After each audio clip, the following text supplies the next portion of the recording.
والإسلام ديني ومحمدا رسول الله ويقيني أدنو إليه ساجدا بجبيني اقبل صلاتي وللصلاة. الحمد لله نحمده ونستعينه ونستغفره ونؤمن به ونتوكل عليه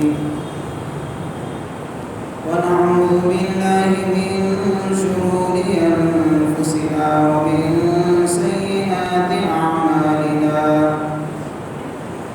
من يهده الله فلا مضل له ومن يضلله فلا هادي له ونشهد أن لا إله إلا الله وحده لا شريك له ونشهد أن سيدنا وسندنا ومولانا محمدا عبده ورسوله صلى الله تعالى عليه وعلى آله وأصحابه أجمعين.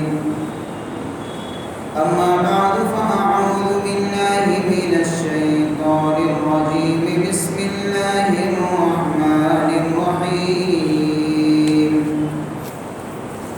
إلا تنصروه فقد نصره الله إذ أخرجه الذين كفروا ثاني اثنين إذ هما في الغار إذ يقول لصاحبه لا تحزن إن الله معنا فأنزل الله سكينته عليه وأيده بجنود لم تروها وجعل كلمة الذين كفروا السفلى وكلمة الله هي العليا والله عزيز حكيم. قال النبي صلى الله عليه وسلم لرجل وهو يعظه اغتنم خمسا قبل خمس شبابك قبل هرمك صحتك قبل سقمك وغناك قبل فقرك وفراغك قبل شغلك وحياتك قبل موتك أو كما قال عليه الصلاة والسلام. صدق الله مولانا العظيم وصدق رسوله النبي الكريم ونحن على ذلك لمن الشاهدين والشاكرين والحمد لله رب العالمين. اللهم صل على سيدنا محمد النبي الأمي وعلى آله وبارك وسلم. اللهم صل على سيدنا محمد النبي الأمي وعلى آله وبارك وسلم. اللهم صل على سيدنا محمد النبي الأمي وعلى آله وبارك وسلم.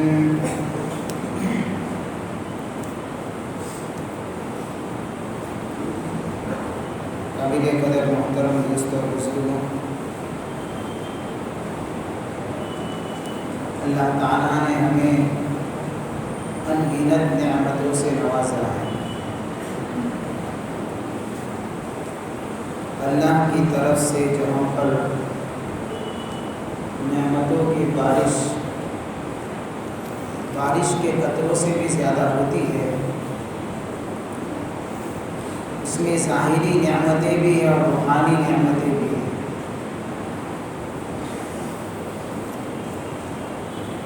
ظاہری نعمتوں میں سب سے بڑی نعمت اگر کوئی ہے تو وہ وقت ہے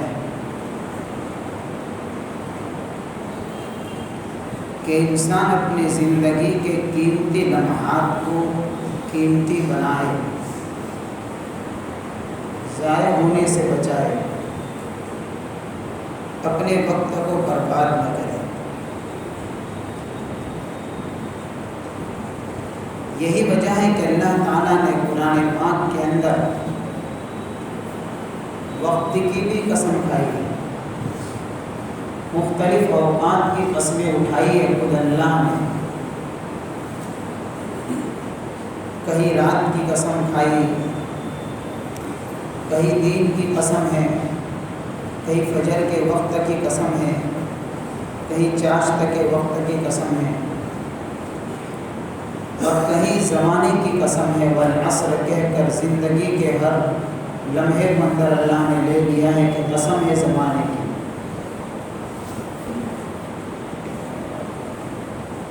یہ اللہ نے جو قسمیں اٹھائی ہے اس میں اس بات کی طرف اشارہ کرنا مقصود ہے کہ آدمی کو چاہیے کہ اپنی زندگی میں ملنے والے وقت کی قدر کو پہچانے اور اس کو کام میں لگائے، اس کو ضائع ہونے سے بچائے. اس لیے کہ کوئی بھی آدمی چاہے دنیاوی اعتبار سے ترقی کرنا چاہے یا دینی اعتبار سے ترقی کرنا چاہے، اس کا پہلا مرحلہ یہ ہے کہ اپنے وقت کو کامیاب بنائے. تو دنیا میں بھی ترقی کرے گا اور آخرت کے اعتبار سے بھی اللہ اس کو اونچا اٹھائیں گے. اسی لیے کسی نے بڑی عجیب بات کہی ہے، الوقت اسمن من الذهب. وقت جو ہے وہ سونے سے زیادہ قیمتی ہے. گولڈ جو ہوتا ہے، سونا جو ہوتا ہے، مارکیٹ میں جا کر اس کا بھاؤ معلوم کرے. ہماری زندگی کے قیمتی لمحات، بلکہ اس کا 1 منٹ اس سے بھی زیادہ مہنگا ہے.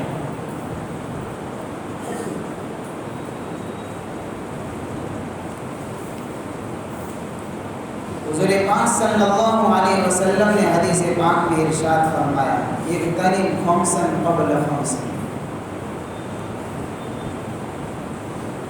ایک آدمی کو حضور نے نصیحت فرمائی، اس میں 5 باتیں اس سے کہی تھی کہ 5 چیزوں کو 5 چیزوں سے پہلے غنیمت سمجھنا، اور غنیمت سمجھنے کا مطلب یہ ہے کہ اس کی قدر کرنا، اس کو ضائع مت کرنا. جب اللہ تم کو یہ 5 چیزوں سے نوازے تو ان 5 چیزوں کو وصول کرنے کی کوشش کرنا، اس سے پہلے کہ اس کے اوپر دوسری 5 چیزیں آ جائیں. اس میں سب سے پہلی چیز اللہ کے نبی نے جو ان کو نصیحت کی، سامنے والے کو یہ بات بتائی تھی، شباب قبل حرم. اللہ نے جوانی دی ہے تو جوانی کو ختم ہونے سے پہلے، یعنی بڑھاپے سے پہلے اس کو غنیمت سمجھو. توانائی اللہ نے عطا فرمائی ہے، طاقت اللہ نے عطا فرمائی ہے. آدمی چل پھر سکتا ہے، کام کر سکتا ہے، تو اس جوانی کو فضول کاموں کے اندر اور فضول باتوں کے اندر اور فضول محفلوں کے اندر برباد نہ کرے، بلکہ اپنی جوانی کو اچھی جگہ پر خرچ کرے، صرف کرے، لگائے. اس لیے نہیں دی ہے جوانی کے انسان اپنی مرضی سے اور جوان اپنی مرضی سے اپنی جوانی کے لمحات کو جہاں چاہے لگائے. یہ اس لیے نہیں. کہ پھر کیا ہوگا کہ پھر بڑھاپا آتا ہے تو بڑھاپے کی حالت انسان کے سامنے ہے، نہ منہ میں دانت نہ پیٹ میں ہاتھ، یعنی کمزوری یہاں تک پہنچ جاتی ہے، کام نہیں کر سکتا، جسم اور اعضاء جواب دے جاتے ہیں. اب وہ تمنا بھی کرے گا تو وہ زندگی کے وہ جوانی کے لمحات لوٹ کر نہیں آئیں گے. اس لیے بہتر یہ ہے کہ جب ملے تو اس کی قدر کرو. اور صحت قبل سقم، اللہ نے تندرستی عطا فرمائی ہے تو تندرستی 1000 نعمتوں سے بڑھ کر اس کی حفاظت کرے، اس کو اچھے کام میں لگائے. اپنی جسمانی غذا کو اور اپنے جسم کو اس طریقے سے ہم اپنے آپ کو ایسی چیزوں کا یعنی عادی نہ بنائیں کہ جس کی بنا پر انسان کی صحت کے اوپر اثر پڑے، بیمار ہو جائے. صحت کا کوئی بھروسہ نہیں ہے. یہ چیز ایسی نہیں ہے کہ ہمیشہ باقی رہے گی، بیماری کب آ جائے کوئی کہہ نہیں سکتا ہے. اس لیے اگر اللہ نے صحت عطا فرمائی، تندرستی عطا فرمائی تو یہ عافیت کے لمحات ہیں ان عافیت کے لمحات کو اللہ کے نیک کاموں میں خرچ کیا جائے، نہ یہ کہ اپنے جسمانی تندرستی کو دیکھ کر اور اپنے طاقت اور اپنے غرور کے نشے میں آ کر نافرمانی کے کاموں کے اندر لگ جائے، ورنہ بیماری جب جکڑ کے رکھے گی اس کو تو پھر وہ تندرستی کے گئے ہوئے لمحات پھر لوٹ کر نہیں آیا کرتے زندگی میں۔ غنا کا قبل فقری، اللہ نے امیری سے نوازا ہے، دولت دی ہے تو دولت ہماری نہیں ہے، یہ اللہ نے عطا فرمائی ہے۔ ان پیسوں کو اپنی مرضی سے خرچ نہ کرے، اپنی چاہت کے مطابق اپنی خواہشات کو پورا کرنے میں، انہیں اس لیے نہیں، اللہ نے امیری عطا فرمائی ہے، اس کی قدر کرے، اللہ کی طرف سے ملنے والے مال و دولت کی قدر کرے اور اس کو اللہ کے بندوں کے اوپر جو مستحق ہے ان پر لگائیں، نیک کاموں کے اندر لگائیں، خرچ کریں۔ ورنہ امیری تو ایسی ہے کہ آج کا امیر کبیر کل کا فقیر کبیر بھی ہو سکتا ہے، ایسا نہیں ہے کہ باقی رہے گی یہ چیز۔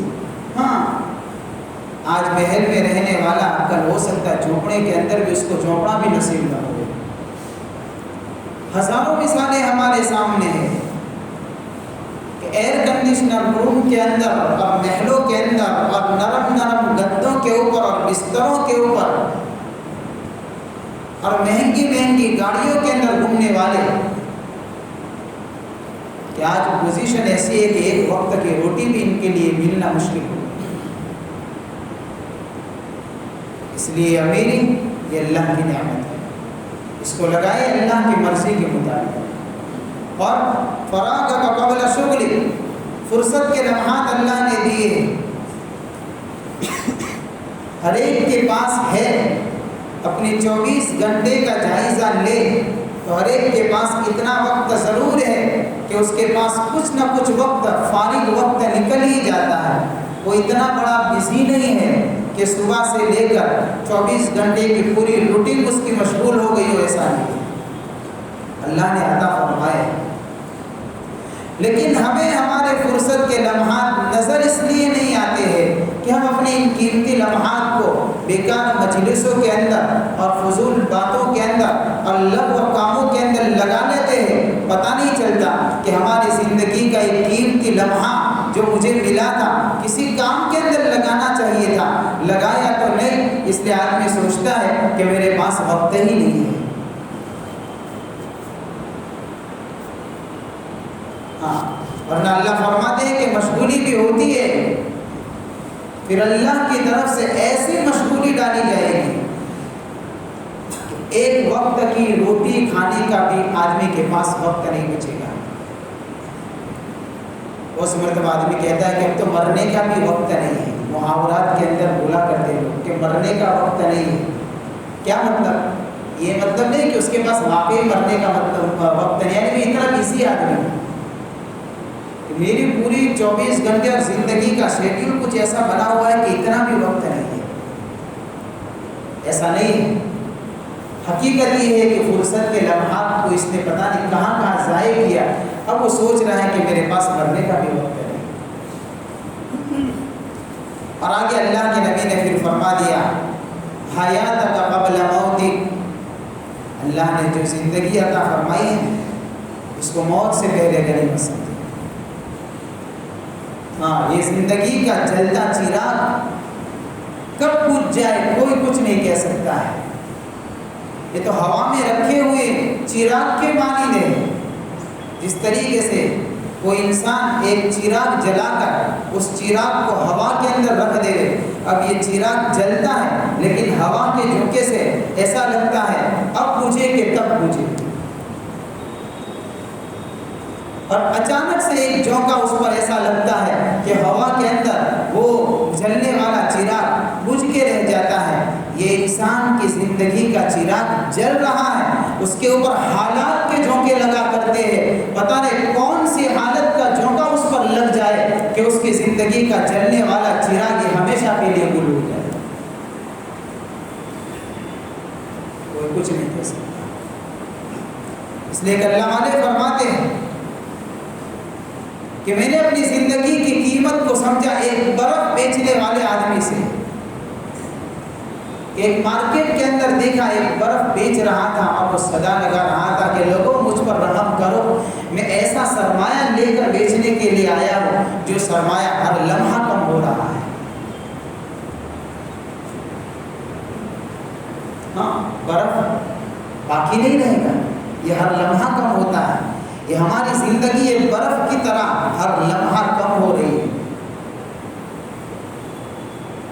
اس لیے زندگی کے قیمتی لمحات کو قیمتی بنانا یہ اسلام کی خوبیوں میں سے من حسن اسلام المرء ترکہ ما لا یعنی. اللہ کے نبی صلی اللہ علیہ وسلم نے ارشاد فرمایا اسلام کا حسن یہ ہے، اس کی خوبی یہ ہے، اس کا کمال یہ ہے کہ لایعنی کاموں کو اور باتوں کو چھوڑ دے. یعنی ایسے بیکار کام اور ایسے بیکار باتیں اور ایسی بیکار کے مجلسوں کے سے اپنے آپ کو الگ کر لے کہ جن مجلسوں میں لگنے سے، جن کاموں میں لگنے کی وجہ سے، جن باتوں کے پیچھے پڑنے کی وجہ سے صرف وقت ضائع ہوتا ہے، نہ دین کا فائدہ ہوتا ہے نہ دنیا کا فائدہ ہوتا ہے. ہماری لمبی محفلیں لگا کرتی ایسے جس میں کوئی بھلائی کی بات نہیں ہوا کہ سال کے گزرنے پر جو مبارکبادیاں دی جاتی ہے کس کی دی جاتی ہے؟ آدمی یہ سوچتا ہے کہ 1442 چل رہا، اب 43 شروع ہونے والا ہے، ایک سال بڑھ گیا. ارے بڑھ نہیں گیا، ہماری زندگی کا ایک سال گھٹ گیا ہے، کم ہو گیا.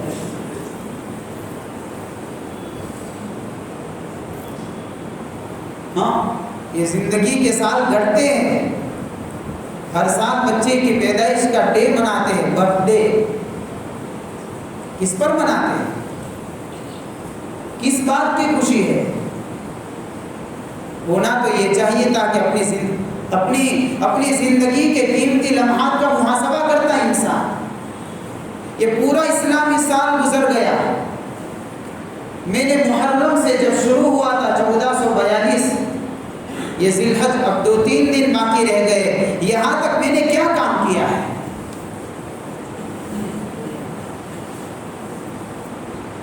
میرے سامنے کتنے ایسے لوگ تھے جو میری محفل میں بیٹھنے والے تھے، میرے ساتھ میں گھومنے والے تھے، میرے ہمدرد تھے، میرے کاموں میں ہاتھ بٹانے والے تھے. کہاں چلے گئے وہ؟ کس اندھیر نگری میں جا کر سو گئے؟ کوئی پوچھتا تک نہیں ہے. ایک وقت آئے گا جس طریقے سے ان اگلوں نے اپنی زندگی کو ختم کیا، ہم بھی اپنی زندگی کو ختم کر کے چلے جائیں گے. ہمارے بھی لمحات اسی طریقے سے گزر جائیں گے. ہمارے نام کا بھی اعلان ہو جائے گا کہ فلاں حاجی صاحب یا فلاں نوجوان کا انتقال ہو گیا. رات کو سویا تھا، کوئی بیماری نہیں، کوئی تکلیف نہیں، کوئی تندرستی نہیں. صبح میں تو سفر میں جانے کا پلان ہے، لیکن پتہ نہیں تھا کہ میرا سفر یہ دنیا کا سفر نہیں ہے، یہ آج کی رات میں سو رہا ہوں، یہی میری رات میرے آخرت کا سفر ثابت ہو جائے گی.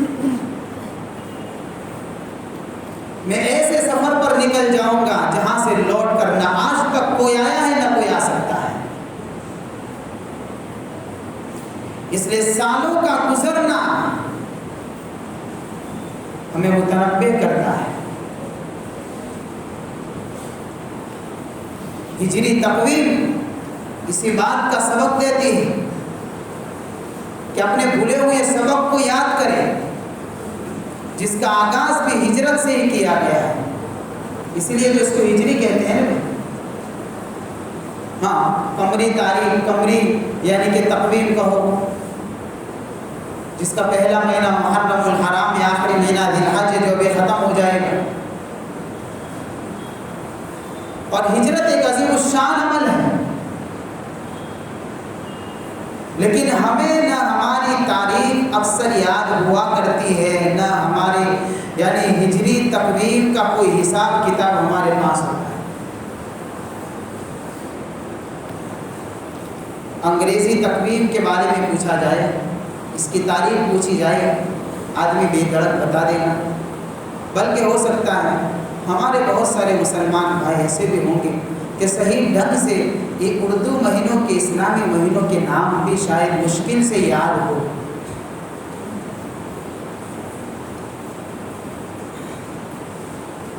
ہماری تاریخ اس میں چھپی ہوئی ہے۔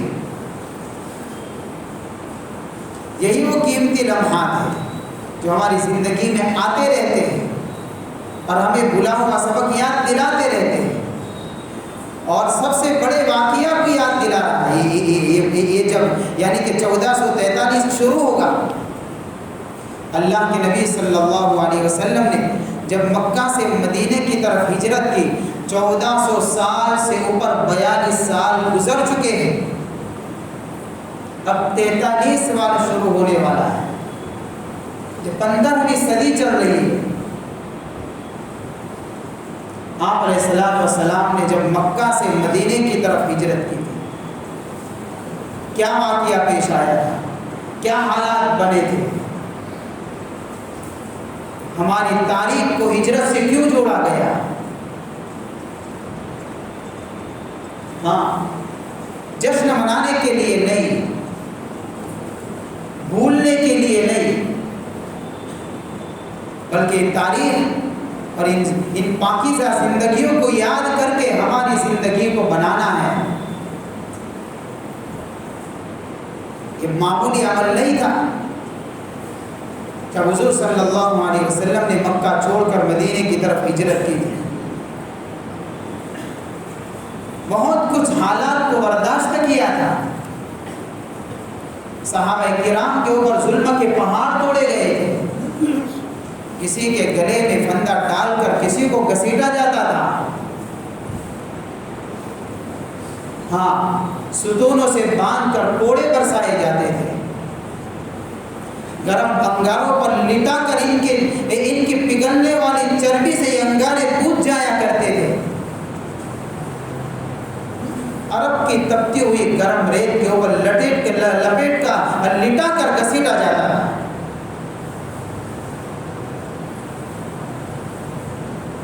بہت کچھ برداشت کیا ہے، بڑی بڑی قربانیاں دی ہیں۔ جب مکہ کے ظالموں نے حضور پر اور آپ کے صحابہ پر جب مکہ کی زمین کو تنگ سے تنگ تر کر دیا،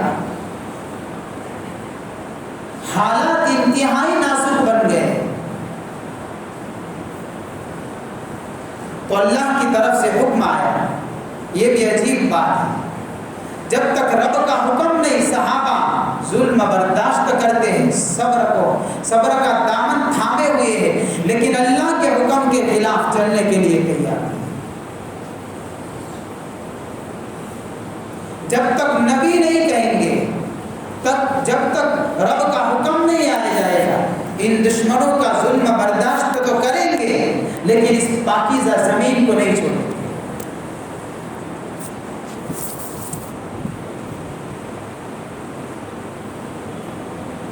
آخر جب صحابہ کرام کی یعنی کہ جماعت اور حضور پاک صلی اللہ علیہ وسلم خود جب اس طریقے سے ان کی طرف سے ظلم ہر دن بڑھتا ہی چلا گیا، اللہ کی طرف سے حکم ہوا صحابہ کو ہجرت کریں۔ حضور کو خواب کے اندر دکھائی گئی زمین، وہ جگہ دکھائی گئی کہ جس جگہ پر آپ ہجرت کریں گے وہ کھجوروں والی یعنی کہ وہ جگہ ہوگی۔ ایک روایت میں آیا کہ 3 جگہوں کو اللہ کے نبی کے سامنے حضور اللہ تعالیٰ نے خواب میں پیش کیا۔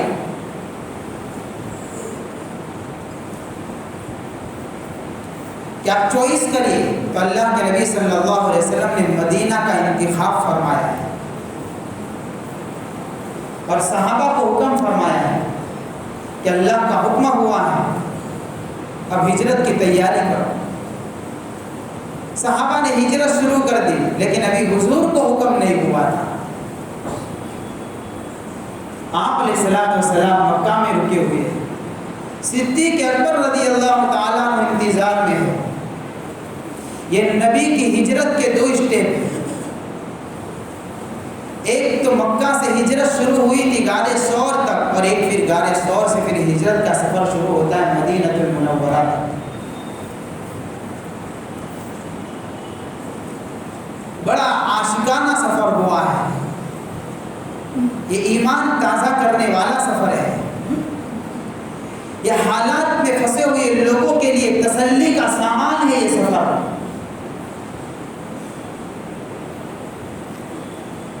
کہ جب سب طرف سے ساری باطل طاقتیں اپنی طاقت آزمانے پر آ جائے، پھر اللہ اپنے ماننے والوں کی مدد کس انداز سے کرتا ہے۔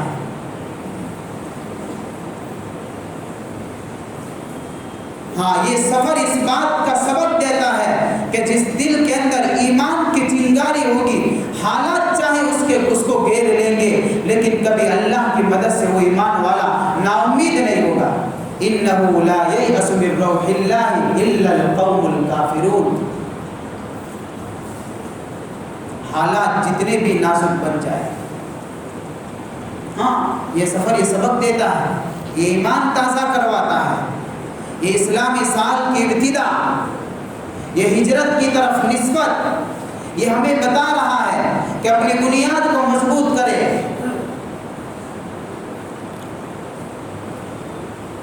اندر کے ایمان کی چنگاری کو مضبوط کرے۔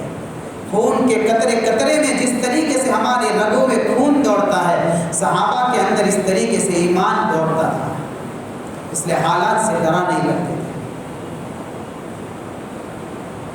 اس لیے اللہ نے اس ہجرت کو بیان فرمایا ہے قرآن پاک کے اندر، 10ویں پارے میں اللہ نے بیان فرمایا ہے۔ صحابہ نے ہجرت کر دی، کفار مکہ نے دیکھا کہ اب یہ لوگ تو جا رہے ہیں، ان کے نبی بھی چلے جائیں گے ہجرت کر کے، لہذا ان کے جانے سے پہلے ہمیں پارلیمنٹ کے اندر بل منظور کرنا ہوگا، نیا قانون بنانا ہوگا، بلاؤ بڑے بڑے سرداروں کو، دارالندوا میں بلایا گیا سب کو، یہ ان کے پارلیمنٹ، ان کا میٹنگ ہال تھا، یہ ساری سازشیں یہی بنی تیار ہوتی تھی، حضور کے خلاف اور صحابہ کے خلاف جو بھی یعنی کہ سازشیں یہ پروان چڑھ کر سامنے آتی تھی، یہ ہال اسی لیے تھا، خاص کیا تھا، بڑے بڑے سرداروں کو بلایا گیا، ابو جہل ہے، عتبہ ہے، شیبہ ہے، ابو سفیان بھی ہے، اور بڑے بڑے سردار موجود ہیں۔ ایمرجنسی میٹنگ بلائی گئی، کبھی لوگ بھاگ رہے ہیں، ایسا نہ ہو کہ باہر جا کر طاقتور بن جائے اور پھر وہاں سے اپنی جمعیت کو اکٹھا کر کے ہم پر حملہ آور ہو، لہذا اس سے پہلے ان کی طاقت کو توڑنا ہوگا۔ مشورہ شروع ہوا، ایک بوڑھا آتا ہے، دروازے پر کھڑا رہتا ہے، انجان چہرہ تھا۔ ان سرداروں نے پوچھا بھائی تو کون ہے؟ کہ میں نجد سے آیا ہوں، وہاں کا رہنے والا شیخ ہوں، مجھے پتا چلا کہ آپ لوگ کو یہاں میٹنگ کے لیے جمع ہوئے ہیں تو میں بھی آ گیا، میں اپنی رائے سے ہو سکتا ہے کہ تم کو کچھ فائدہ ہو جائے، تو تم چاہو تو مجھے اجازت دو کہ میں تمہاری میٹنگ کے اندر آؤں۔ کیا آئیے بیٹھیے۔ وہ بوڑھا نجدہ کا نہیں تھا، وہ ابلیس لعین تھا جو انسانی شکل کے اندر آیا تھا، اس لیے کہ اس میٹنگ کے اندر حضور کے خلاف سازش رچی جا رہی تھی۔ کیا کریں گے؟ کسی نے کہا کہ ان کو لوہے کی زنجیر میں باندھ کر کسی مکان کے اندر بند کر دیا جائے، ان کا کھانا پینا بند کر دیا جائے، قید کر دیا جائے، آہستہ آہستہ اپنی موت مر جائیں گے۔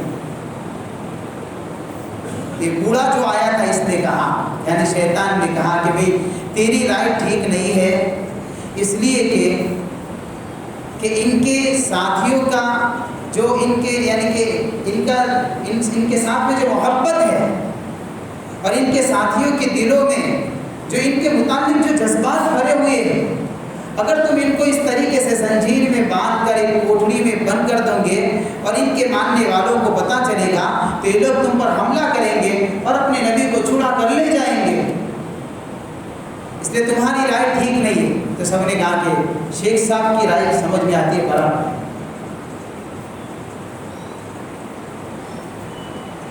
تو کسی نے کہا کہ دوسری رائے دی کہ ایک کام کرو، تو پھر ان کو جو ملک بدر کر دو، جلا وطن کر دو، یہاں سے نکال دو،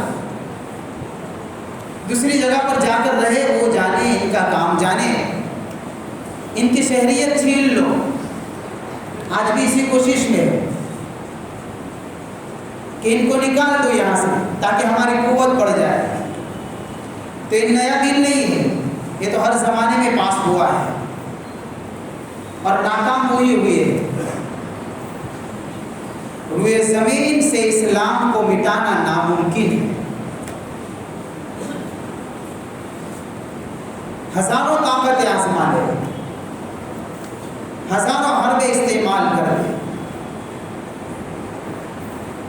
تو انہوں نے بھی یہ کہا۔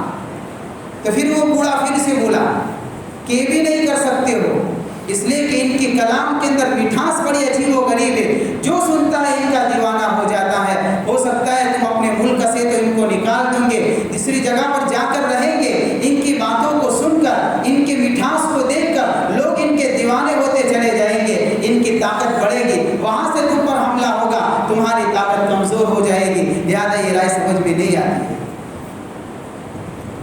تو سب نے کہا ٹھیک بات ہے، ہاں یہ میٹنگ ہو رہی ہے، کس کو نکالنے کی؟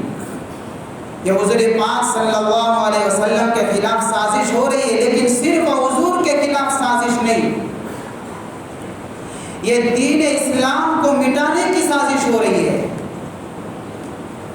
اور ہر زمانے میں باطل نے ایسی سازشیں بڑی بڑی رچی ہے، لیکن جب بھی حق سے باطل ٹکرایا ہے، جاء الحق وزهق الباطل ان الباطل كان زهوقا، اللہ نے قرآن میں فیصلہ سنایا ہے، جب بھی حق کے سامنے باطل ٹکر لے گا، ہمیشہ باطل زیر ہو کر گرے گا۔ لیکن ضروری ہے اس بات کی ضرورت ہے کہ حق والے بھی حق پر ڈٹ کر کھڑے رہے، صبر اور استقامت کے ساتھ میں جمے رہے۔ ابو جہل اخیر میں بولتا ہے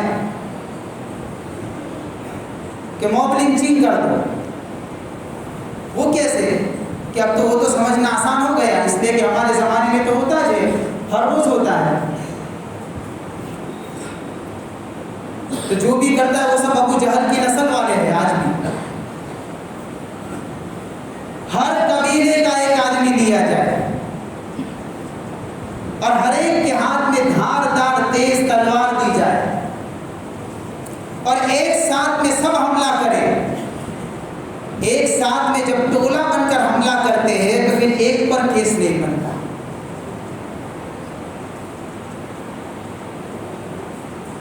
اب مسئلہ ہوگا کہ سب مل کر حملہ کریں گے تو ہمارا مقصود ہے ان کو راستے سے ہٹانا، تو یہ تو ہٹ جائیں گے، لیکن اب ان کا کیا؟ جنہوں نے حملہ کیا ہے تو پھر وہ قصاص نہیں لے سکیں گے، کیونکہ اتنے ایک جان کے بدلے میں اتنی جانوں کو کیسے قتل کریں گے؟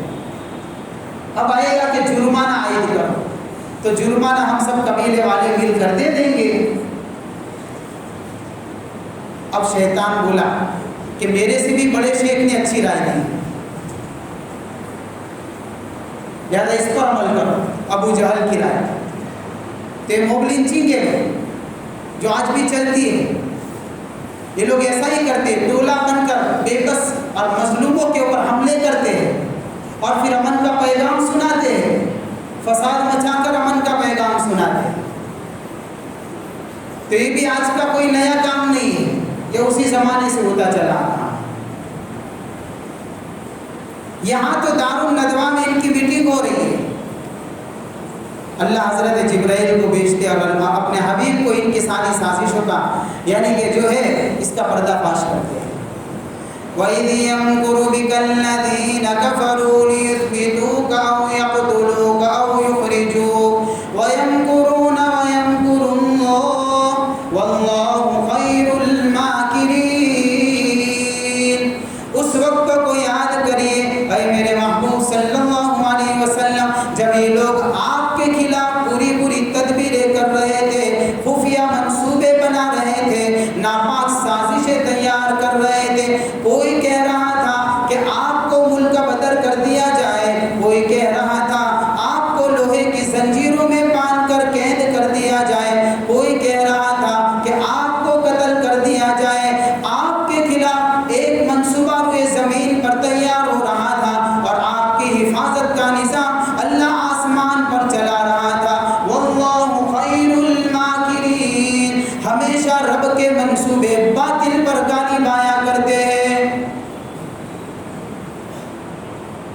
اللہ نے اخیر میں بیان فرما دیا واللہ خیر الماکرین، باطل کبھی حق سے ٹکر لے نہیں سکتا ہے، یہ سازش ہے اور اللہ کا نظام تدبیر ہے۔ ان کی سازش کو تدبیر نہیں کہیں گے، تدبیر عقل سے سوچ سمجھ کر جو کام کیا جاتا ہے۔ تو اللہ اپنے محبوب بندے کی حفاظت کا نظام آسمان پر کر رہا تھا، اور ایک سازش زمین پر رچی جا رہی تھی، اسلام کو مٹائے، نبی کو مٹائے، ان کے ماننے والوں کو مٹائے۔ تمہاری طاقت تم زور لگا دو، لیکن آسمان والے کی تدبیر واللہ غالب علی امرہ ولکن اکثر الناس لا یعلمون۔ اللہ فرماتے ہیں ہمیشہ اللہ کا امر غالب آ جایا کرتا ہے، لیکن لوگ اس بات کو سمجھ نہیں سکتے، لوگ اس بات کو سمجھ نہیں سکتے۔ جبرائیل نے آ کر حضور پاک صلی اللہ علیہ وسلم کو ان کی سازشوں کے بارے میں یعنی ان کا پردہ فاش کر دیا، بتا دیا۔ اللہ کے نبی صلی اللہ علیہ وسلم نے حضرت علی کو بلایا، آج رات علی میرے بستر پر آرام کروں گے۔ ہاں، یہاں دارالندوہ میں سازش ہوئی، سیرت نگار علماء کرام نے لکھا ہے کہ جیسی میٹنگ ختم ہوئی نبی کے گھر کو گھیر لیا گیا، 100 سرداروں نے نبی کے گھر کو گھیرا تھا، 100 کی فوج تھی، باہر کفر کھڑا تھا، گھر کے اندر ایمان تھا، باہر طاقت تھی، اندر ایمان کا نور تھا۔ یہ بتانے کے لیے نبوت والے گھر میں داخل ہونے کے لیے تلوار کی طاقت نہیں چلا کرتی، فوج کی طاقت نہیں چلا کرتی۔ نبوت والے گھر میں اگر کوئی داخلہ چلتا ہے، کوئی داخلہ چاہتا ہے تو نبی کی محبت دل میں ہوگی، ایمان کی چنگاری ہوگی، وہ اندر جائے گا۔ ہاں، یہ وہ گھر ہے جہاں پر طاقت کے زور پر کوئی داخلہ نہیں دے سکتا ہے۔ ہاں، اس لیے غیر جو ہوتا ہے وہ طاقت پر بھروسہ کرتا ہے، اور موحد اور اللہ کو ماننے والا جو ہوتا ہے وہ ہزاروں پر نہیں کرتا، وہ ایک پر کرتا ہے۔ یہ توکل ہے، یہ ایمان ہے، یہ ہجرت کا پہلا درس ہے۔ جب اللہ کے نبی صلی اللہ علیہ وسلم کو گھر سے نکلنے کا موقع ہے، بتائیے حضور اس ماحول کے اندر ہم آپ کی مدد کس انداز سے کرتے، دیکھتے چلے جائیں گے۔ واقعہ لمبا ہے، میں انشاءاللہ آئندہ آپ کے سامنے پوری رکھنے کی کوشش کروں گا، لیکن دعا کرے کہ اللہ تعالیٰ ہمارے دلوں کے اندر جو اصل سبق ہے، جو اصل ہجرت کے ذریعے سے جو یاد دہانی مقصود ہے، جو اندر کے ایمان کو جو تازہ کروانا مقصود ہے، اللہ یہ ایمان ہمارے دلوں میں پیدا فرمائے اور عمل کی توفیق عطا فرمائے۔ وآخر دعوانا